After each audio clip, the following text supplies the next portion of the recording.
আমি কান্না করি, আমার গর্ভের মধ্যে বাচ্চা, এই বাচ্চার কষ্ট আমি সহ্য করতে পারি না। আর আমি চিন্তা করি আমার গর্ভে যেই বাচ্চা আছে, এই বাচ্চা দুনিয়াতে আসার পরে আমি তাকে কিভাবে লালন পালন করব, আমি তাকে কিভাবে খাবার খাওয়াবো, আমি তাকে খেলনা কিভাবে কিনে দেব। তার বাবা তো দুনিয়াতে নাই, তার বাবার আদর সে পাবে না, আমি তাকে কিভাবে লালন পালন করব।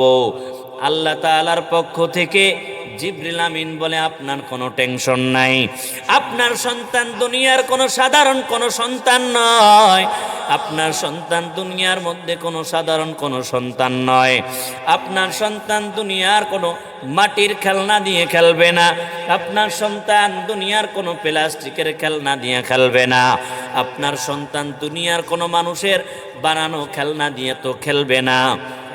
আপনার সন্তানকে আল্লাহ তাআলা খেলানোর জন্য আপনার ঘরের মধ্যে আল্লাহ তাআলার বানানো রাত্রবেলা পূর্ণিমার চাঁদকে আল্লাহ তাআলা আপনার ঘরের মধ্যে প্রবেশ করাইয়া দিবেন।